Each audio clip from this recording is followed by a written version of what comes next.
Every day I look at my kids, I can't believe they came out of my body. At this point, I've got a 25-year-old, a 24-year-old,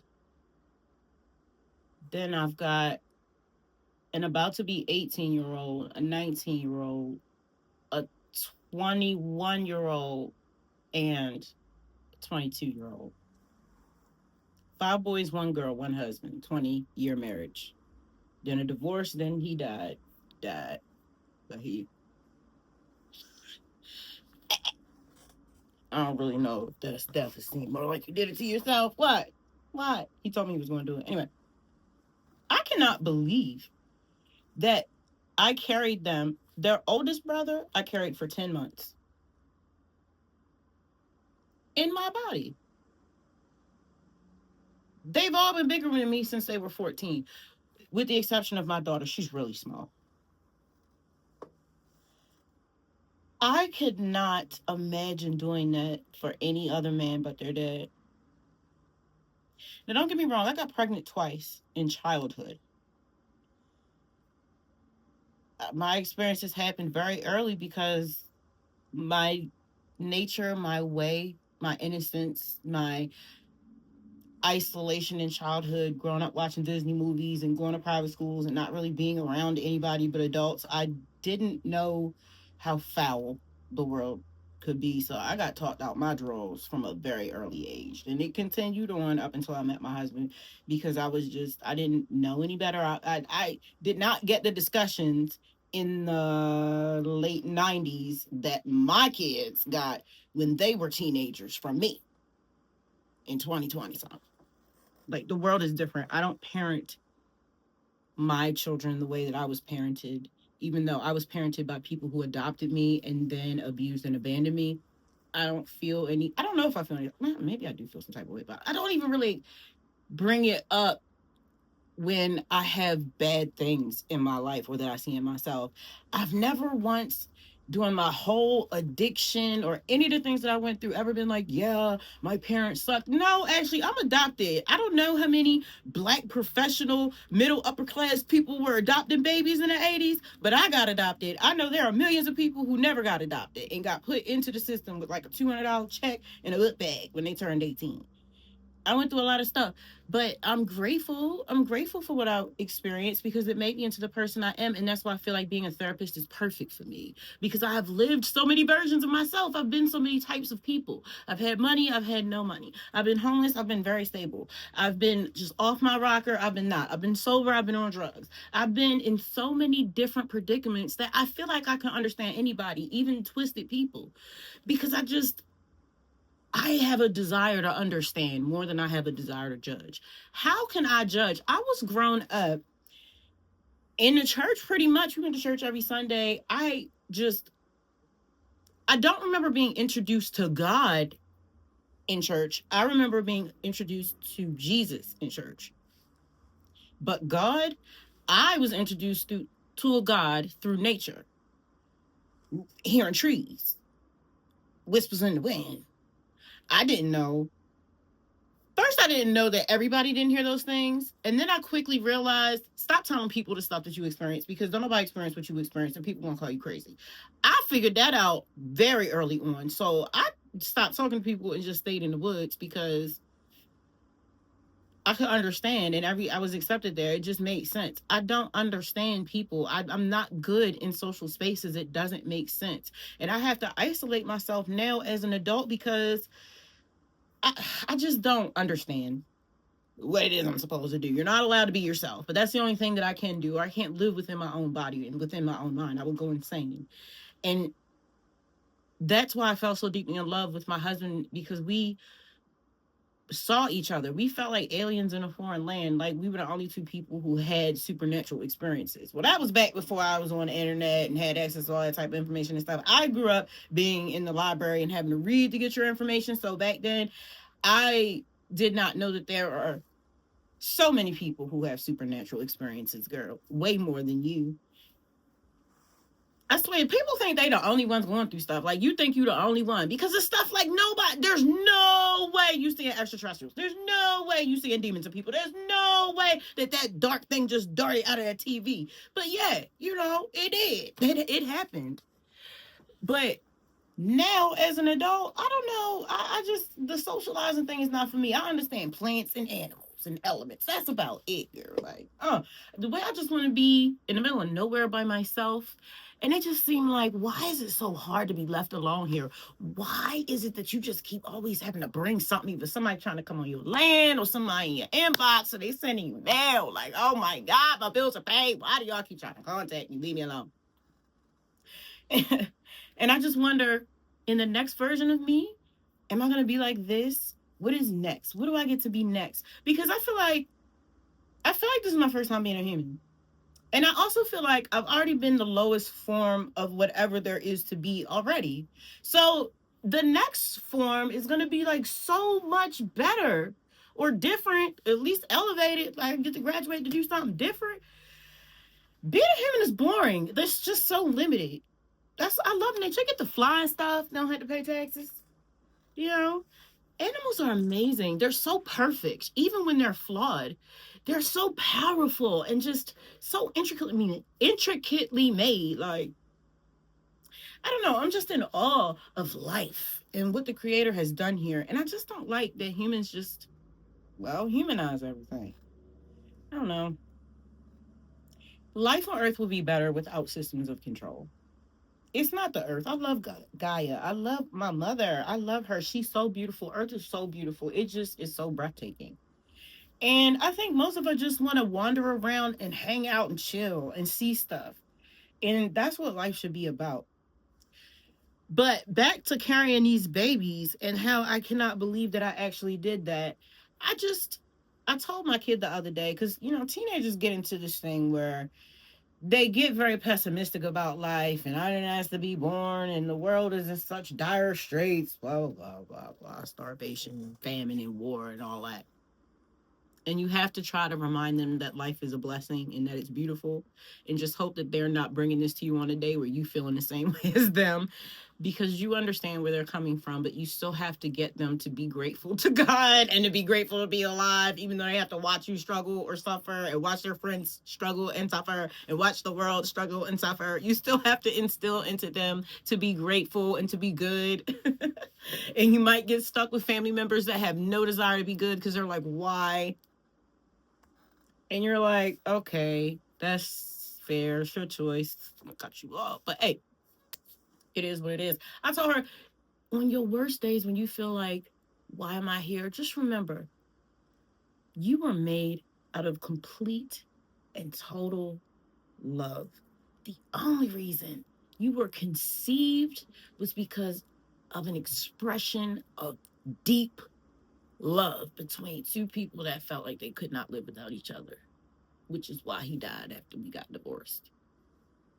Either way, I felt like the only way that I could really show him, his name is Ghost, that I loved him was to give birth to those babies, was to rip myself apart. Because there's no denying that. For you to sit there and witness how much I've sacrificed for you and suffered for you, that is pure love.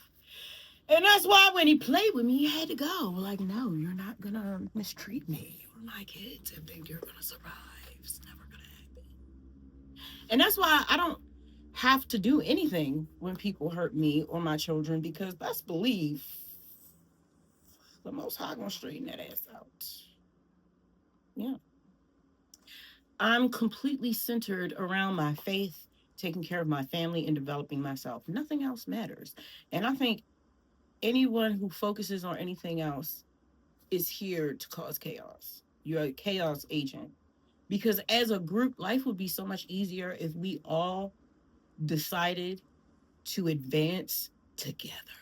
But there's these little things, the struggle of power and this racism stuff. Like, oh my gosh, shut up. Why is that still an issue? Oh my God. It's so annoying, and it like prevents us from evolving. I'm so tired of being average. Extraterrestrials out here, goddamn, communicating telepathically and they get to have UFOs and shit. We down here on bikes. Like, I want a freaking UFO.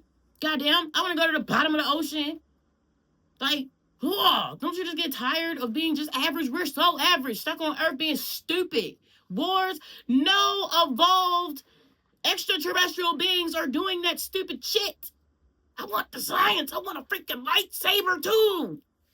Y'all ruin it for the rest of everybody else.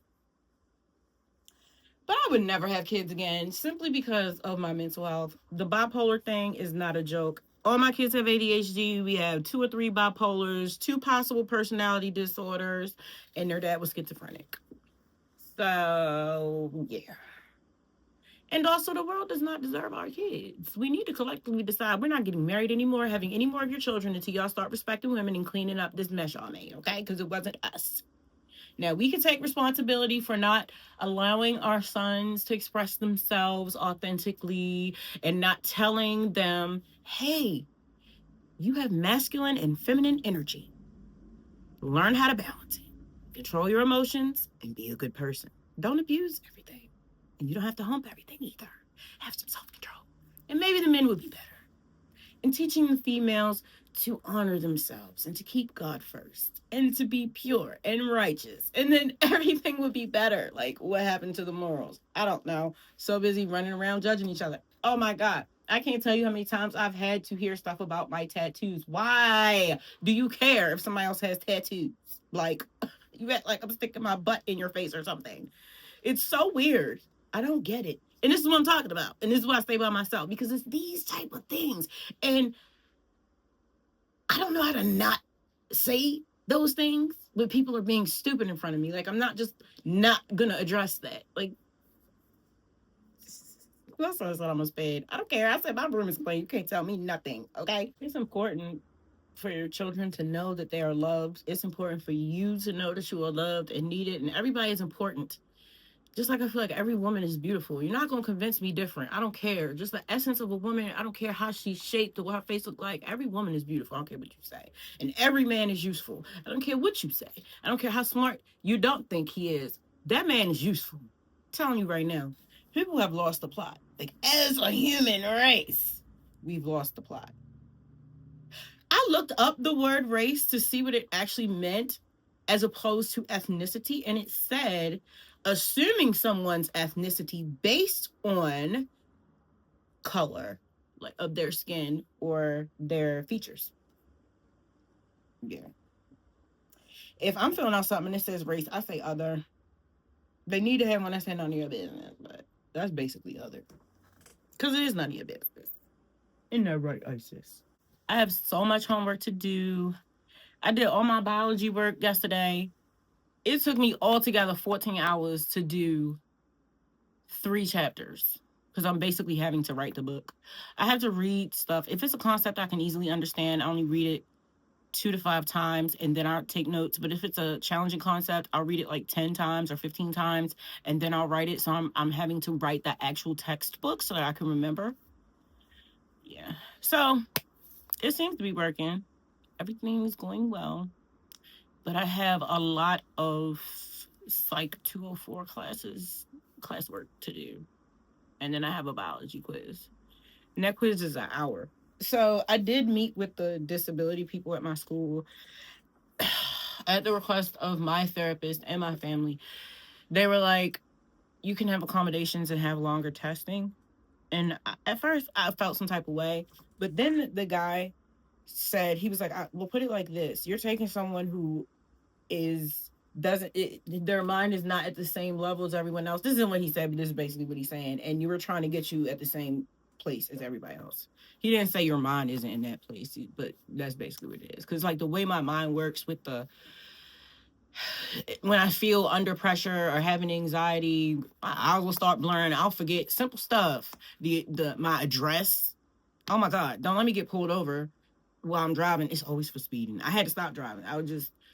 I look like I'm lying because you're asking me very simple questions and I can't answer them just because I'm nervous. It's like my body gets flooded with cortisol, I guess, or something. I don't know. My eyes will start going blurry. I'll forget simple things. I I doubt myself. I'll start if I'm reading something, I'll keep reading it over and over again. And sometimes I'll miss. Oh man, it's crazy. I'll miss whole words or whole sentences. It's just like I start to erase myself or something. Like I just start to disappear. It's like maybe it's dissociation probably because that's how I always dealt with my trauma, and that's why I have so many spaces of time in my life where I have no memory. I've had relationships with people I don't remember. I've had conversations I don't remember. I've signed up for stuff that I don't remember. I've applied for stuff I don't remember. I will wake up and my keys were in the freezer. Just stuff. And all the while I'm trying to raise kids. There's so many things I wish I'd have done differently. I definitely would have taken my mental health more serious, and I wouldn't have been so pressed about my husband because at the end of the day, you're just a man. Like you're a spiritual being, but I feel like I put him up on a pedestal and put him under too much pressure to be everything for me. Like he was a father figure. He was my best friend. He was my protector. He was my drug dealer. He was everything. And you just can't put that much pressure on somebody and expect them not to crack. He had his own spiritual issues. He had his own mental health issues. But all in all, I don't regret having children with him. There's nobody on this planet. Matter of fact, you would probably have to be Jesus' at least first cousin for me to even consider having a baby with somebody else. He was genetically, I don't know. Our kids they're incredible people. They're very interesting specimens, if to say the least. It was an amazing experience to be able to watch them grow. I learned so much, and I wish I was a better mom. I just don't see how that would have happened.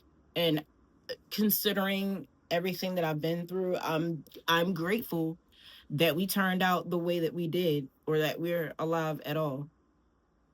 And I'm grateful to the people who adopted me because they didn't have to do that. Even though low-key I feel like it's a government program and they're not really even my parents, they're just agents, because we found a bunch of files that they would keep on me. I'm talking about files about when I would get up, what I would eat, when I would leave, where I would go, stuff like that. And it's a bunch of other crazy stuff that has happened, but I don't know. You probably wouldn't believe it anyway. That stuff I'll probably tell you way later because you have known me long enough to know that I was telling the truth. So I'm not into telling stories that people gonna think I'm making up now. This world is too strange, baby, to be making up stuff. Oh, let me show you something.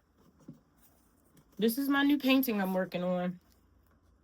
I don't know why I keep drawing turtles. I didn't know. This is the first time I actually just painted without sketching it first and then painting. I'm really into blending my own colors and mixing colors and stuff. Do you like it? One day, I hope to be a great artist. I love art. Thank you for being here with me. Take care of your mental health. Keep God first and love on your family, love on yourself.